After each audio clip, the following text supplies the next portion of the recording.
Hey guys, Joe here again from the review crew, joined as always by Mike and Mikey. Today we will be watching episode 2 of season 3 of The Expanse. We just had a non-stop, action-packed, direct continuation of season 2. Exactly. They set up a lot of arcs for this season. Yeah, they did. Well, to be fair, season 2 is also a direct continuation of season 1. Yeah, it is. Definitely. Which I'm not used to in some shows. They just skip some stuff in between, which is cool to have just a straight, it's like, like how they said it, the books don't end with the seasons. Right. So there's no reason for it to be like a skip unless... And they still manage to have massive cliffhangers at the end of the season. It's It's wild. crazy. So, I mean, on the last episode, like you were saying, there's still a war raging right now, and Sadavir is out for Avasarala's head as he pins her as the bad guy. And Scapegoat. all-out war. Like straight up wants to destroy Mars. Honestly, I'm hoping that when Avasarala eventually gets back to Earth, she just walks into the office where it's the chairman and Sadavir. She just shoots Sadavir and is like, let's fix this. And we're going to Io right now with the crew, as only Naomi wants to go to Tycho Station, but the crew wants to go find Mouse. Mouse secret base on there, basically, that has all the potential, potentially that has all the Project Caliburn subjects, including May with Dr. Strickland.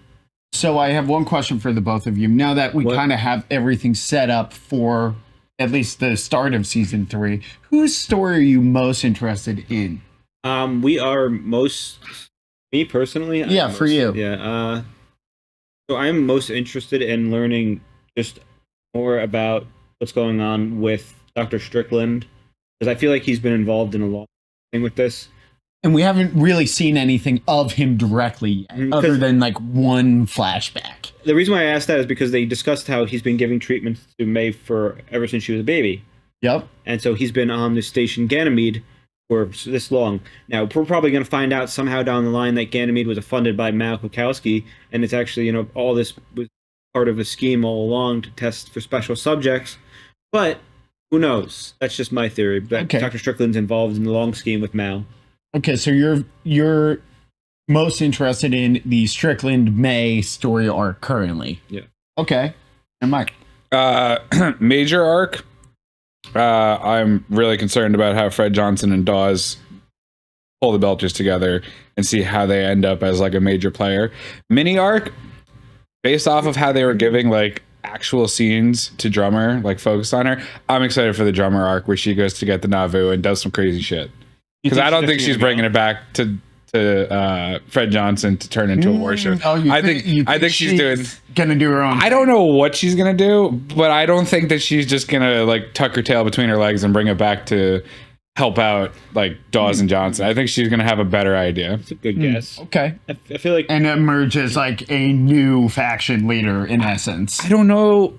Okay. But I'm just excited to see how it plays out. Okay, cool. I think I think you both pick good ones, and I think they're definitely going to be interesting. So let's see what plays out in this episode. I think it's no better time to start episode 2 of season 3 than right now. If you guys made it this far, make sure to like, comment, subscribe. Tell us your favorite part of this episode, and if anything we could do to make your experience better, let us know. Otherwise, we're going to be beginning this episode in 3, 2, 1, and thank you. And thank you for watching. And if we miss any of these awesome details people keep pointing out in the comments, please feel free to let us know. Not that I thought anyone would stop doing that. And this is a spoiler. Yeah. It's a flashback. You could tell by the fuzziness on the outside. What if it's just a fade in? No, it's a flashback. Oh, it is May. Holy shit. What? Oh, God. You see that? Yeah. Look out the window. All the little twos moving around. There's so many. There's a lot of blue out there. Jupiter Moon of Io.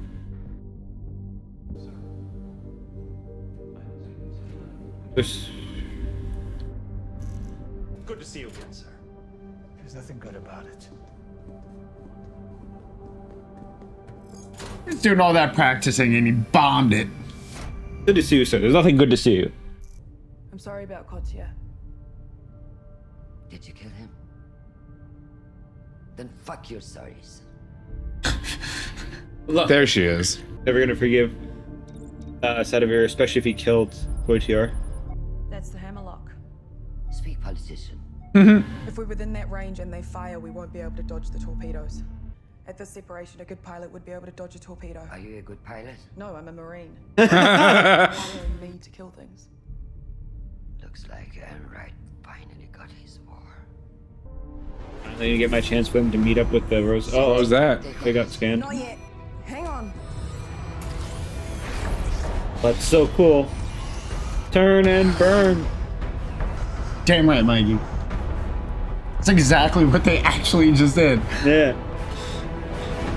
The gyroscope seats are crazy. So cool. Reminds me of Pacific Rim a little bit. You know what I'm saying?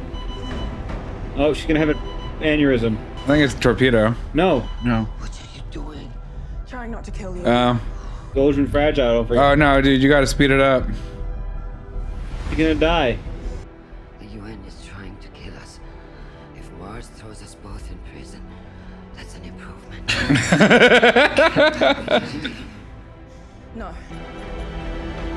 I really hope she doesn't die. Sorella. No, she won't. She has to shoot Sadavir first. That's this new ship that they have. That's, Yup. that's the Rosinante. That's the Rossi, yeah. No, that's the Pinus Gratata. That's right, you destroyed the coffee machine, dude. It took the. These green panels can be installed anywhere on the ship. All they need is a feed line from the water filter. You're gonna fix the table in the galley, right? You still have to eat. He took the table to make it. Okay. Running low on air filters. This should stretch we got till after IO. Oh, and Amos rigged a safety shutter to protect the panels in case the apartment needs to be evacuated. Well, it was Doc's idea too.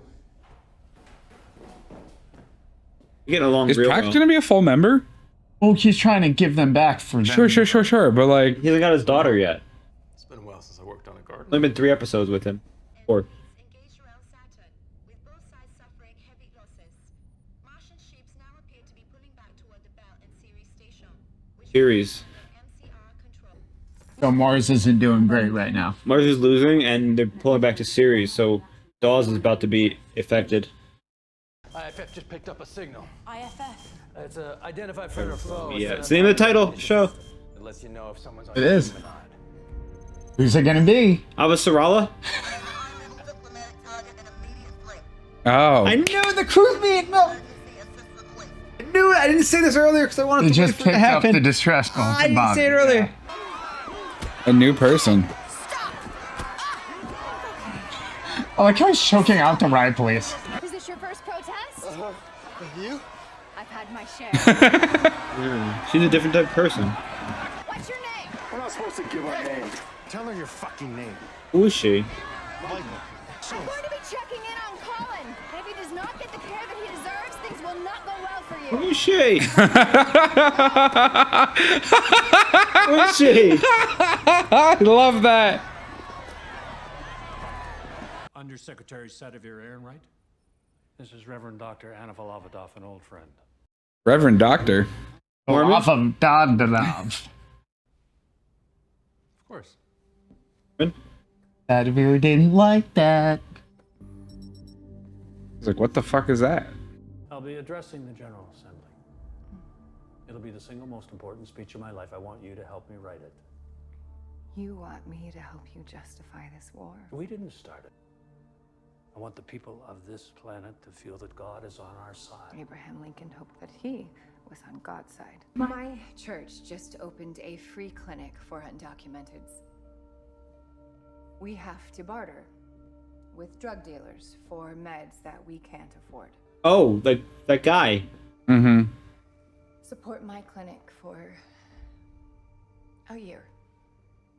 I'm gonna log a distress call against orders on the I was waiting for him to bring it up. Naomi decides to ignore what we all vote on. She does that. But a Martian sends up a flare and all of a sudden we got rules? Alex. No. I got a fix on the signal, and you're not gonna. Who it is? The ship's registered to. Oh. Of course, I'm on my way. Not responding. Journey Mouse. We promised you we'd help try to find your daughter. I'm don't really have a say in this. Yes, you do. You're part of this crew. So we it is. Can you look him in the eye and tell him that whatever this might be is more important than finding his kid? I did that once. Come on, Prax. Be the bigger man. Prax decide. Come on, Prax. Get Gunny on here so she could be friends with Amos. Ooh, information. As her skull changes shape? Oh. Basically, hybrid pod stuff so they can launch them into combat zones, maybe. Sharp headache? Why? I'm trying to gauge if you're having a stroke. If I die, We're in this together. if I die, make sure you don't. Can't die. What really happened out here? What is the thought of a Martian woman risking her life for me? Great irony, great irony. Which side is that? The right side. It's the crew's side. They would be on the right side. Here comes help. Oh. Christian? No, that would be her passing out. They're in hammerlock. There it is. And there's the torpedoes. Here comes Alex, please. Oh, shit! What now? It's the crew. More torpedoes. A lot more. Another ship just fired on us. Hang on. No, they didn't. It's gonna be like the first episode, but reverse. I'm sorry. Don't we? No. I'm waiting for the Rossi to blow up this UN The ship. rockets are gonna streamline past it. Like there's the Rossi's rockets. Yeah. Nice. That way, the torpedoes look at that. EM. Yeah. It's EM chafe. What the hell? Yeah. That's not how those. But watch this. What? The missiles are flying with it? What? Because it's the Razorback and Julie. Detonation confirmed. Oh, fuck. Never mind. For two of theirs. God damn it. Our other side is the Razorback. That was the easy part. You're Julie Miller back. Oh, man. A hell of a plan, Cap. You must have hated tactical warfare at the Navy OCS. I don't like that any more than I like it now. The only reason we're in this scrap is because you broke the tie. Oh, wow. Cried out for help. Couldn't ignore that. Riz, you've all risked so much to help me.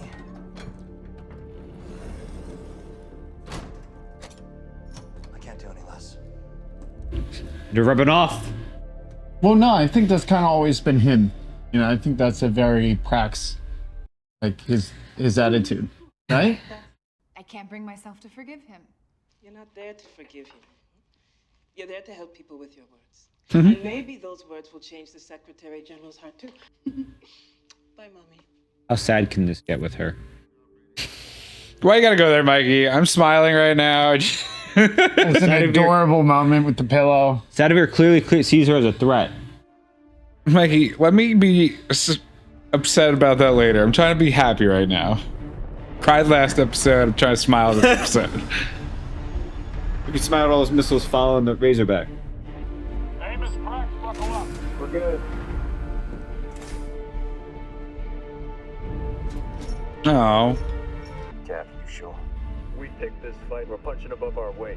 If you've got a better plan, now would be the time. What's the plan? Didn't see it on the tablet. Is that you standing behind him? It was. It's quite a speech. Practically made the SG's career.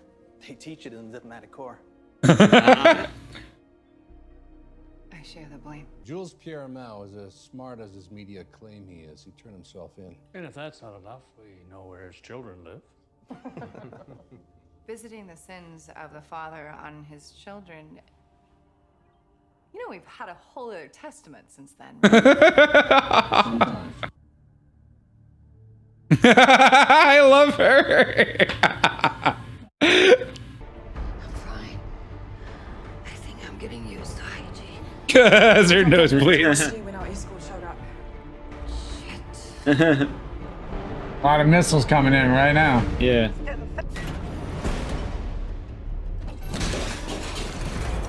Uh-oh. There's literally a drill and a hammer. Oh no. No God. Woo!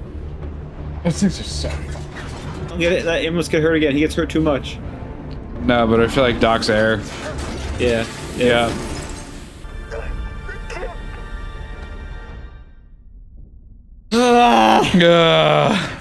It can be controlled. How? By using them. Are they like controller soldiers? Like Avatar? I don't know about that. But these children, all these children, share a rare genetic immune deficiency that only occurs on Ganymede, which I discovered could be used to inhibit the protomolecule. Like sickle cell malaria. Want to see something cool? Oh. Oh no. Got blue blood. Pretty cool, huh? Come on, I believe in you, Prax. Amos, do your being a savage here, disconnecting his own air. And harness. But he's got to be ready, because the moment they move, if he doesn't hold on for dear life. He's like, God damn it, of all the fucking times. Amos, you're so fun. I love Amos.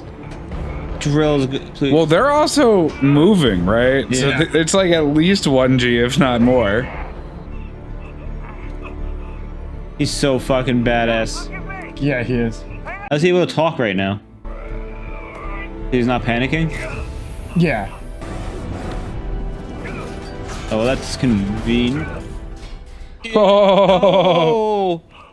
Hang on to that.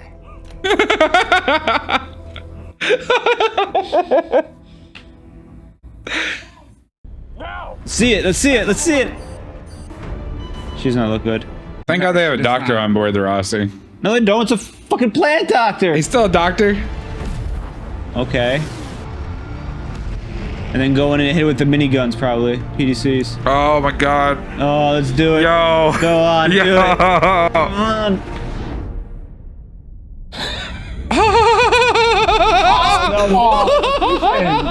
What? What? Shit, the engine's clean off. It's just gonna float. Now, mind you, what did Alex just say? They didn't kill it. They didn't kill anyone on the ship. We crippled one of their ships. We just declared war on Earth. Time to change the drive signature again. Man, that was so fucking cool. That was crazy. They didn't want to kill anybody. I remember that scene, this whole episode so vividly, but man, it was still so good. Damn. Not about me. It's about you. If you give up on me, what has she got left? Well, she's gonna be blue now. You're blue now, you said? Yeah, she got her injection. Amos really shown he actually cares about Prax in that scene too. They've had such a good friendship. Oh baby, here we go. It was fate. Well, what do you think's about to happen? Avasarala and James Holden. There's no way Avasarala is dead. No shot. Nuh-uh. No. Talk about an out-of-body experience, huh? Literally. I was trying to figure out the perspective for a second. I was like, what is happening? Help her, please. Why are her arms like Gravity. that? Well, the lack thereof, you mean. I hate how these episodes are ending. Okay. I really... Yeah. So, getting into because this... you just can't get enough. Yeah. All right, so season 3, so far off to a Banger. amazing start. That fight sequence is the best combat sequence yet. So good. Right? And what a wild idea. What an absolute wild idea. So good. Okay. Now I know. This is going to just keep getting so much better with the budget. So, where do we start? You I'll start it. So first of all, right at the end, you saw Bobby and Avasarala entering the Rossi. Not the Rossi. It's the Rossi. But now, what do you think about it this way? What's happened thus far? Like, how did they receive the message from Bobby? They thought it was a Martian Marine with a high... Yes, but how did they receive the message? Like, how did they get the message? Emergency radio. Because they have a Mars ship. Yeah. Yes. Right. So. Oh, okay. So Gunny thinks she's about to be saved by the MCRN. And obviously too, and then she's about to realize it's James Holden and Crow. And James Holden was like, "We're saving a Marine with a Martian with a Martian political person." But it turns out, and then it's Avasarala, who went to go visit his mom. It's just a whole hodgepodge of like different crazy stuff going on. Everyone is confused. What happened to Courtyard? They said something about clearing up the loose ends. Was that that was the that was the Razorback. Okay, I love how they did that entire maneuver, which was literally fire the EMP to make sure they can't see. Two of the rockets hit the engine. That had to be computer controlled. There's no shot that they have that minute response to. Yeah, no. Because you saw they showed how fast everyone was going with the jumps. Yeah, that. We also saw Amos literally save Praxis' life twice in about 10 seconds flat. Yeah, that was oh my god, that was catching stuff, doing the thing all on. His suit's oxygen. Maybe Brax was just also having a panic attack when it happened, when he pulled out. Because he couldn't, respond to what happened. But that was, oh my God, so crazy. And the fact that they were all so close to dying, and he's like, here, hold this. Well, again, it was also one of those things where you have to remember Prax isn't used to this. He grew up and lived his entire life in Ganymede. So he didn't even know... Like, they didn't even give him, proper training. Amos, don't forget to breathe, dude. I love that friendship. He's like, I'm just a farmer. That friendship is so good that's blooming between them. Yes, it is. Amos also, after they both survive and battle is over, makes a really good point to him to not give up on his daughter because he's all she has left and she is also all he has left. Mm-hmm. And if they don't have each other, got nothing else. Exactly. Which I thought was really show that Amos really likes Prax. Now we got introduced a new character in this episode. Anna. Great character. Dr. Volavadov. First of all, Dr. Reverend. Reverend Dr. Volavadov. Dr. Reverend. Dr. Reverend. No, it's Reverend Doctor. Yeah, who originally wrote the speeches for the Secretary General, I believe. It's for him to when he got elected. The job, essentially. Yeah. And now she has to write war speeches for him as a Reverend. She's ghostwriting for him. But what was the terms of their agreement? Why does it seem like she agreed? It was a double back on what Gunny found out when he escaped is, clinics aren't receiving funding. Drug dealers have to trade for their area Martian gravity drugs or bone drugs for there's a lot of sick people who can't get their medicine. For chloria and other medicine. And there's also then they trade not enough doctors. There's undocumented. But there's too many doctors. But I want to dial back to the fact there's undocumented, which means undocumented belters and Martians on Earth that are receiving these gravity bone drugs so they can stand. So it all dials back to that one scene we had with that character. Somebody in the comments is probably going to say the name of, so thank you for reminding us. If you do. It's the guy who was on the vocational list for being a doctor. Yeah, for 30 years. Taught Bobby how to stare at the ocean for the first time. Yeah, if you recall. And how to walk. How to walk correctly. How to walk. And then get to the ocean. And, to do the slow pan up as she looked at the ocean. Aside from that, we got to see, you kind of called it on this episode, we got to see quite a bit of Strickland. Yeah, we saw Strickland, and it seems like he's had a long-term involvement with the protomolecule. It seems like he's been working on it for a long time, yes. But more importantly, which I thought was really funny, is you can, at least to me, it seems like he's kind of giving off, I'm super important energy. And then Jules Pierre Mao shows up, and he's like, I don't care, shut up, who are you? By the end, he convinces him, this could actually make it so we can control the protomolecule. And he's looking at the kids. He's like, you do whatever you have to do. There's a good parallel to that. Protomolecule, these children, people born in a very specific place, are immune to something because of a very specific genetic mutation in their DNA. Just like people who are born in Africa can be born with sickle cell anemia, which has like a negative, which just like this disease has a negative for them, the children, as far as we know, it has one. And, they have to be treated, but that gives them an immunity to malaria in Africa, where this gives them immunity to the side effects of going rampant from the protomolecule. So it seems like the creatures we've seen so far are probably adult versions of protomolecule subjects that can't be controlled on their own and need those things. Well, they said it because the protomolecule breaks down the commanding. Whereas the children are growing and can control it a bit better than, you see they can manifest it. So in what way will that change, grow? Will it be like a superpower, or will they manifest fully into the creatures? Well, I think they'll just keep them.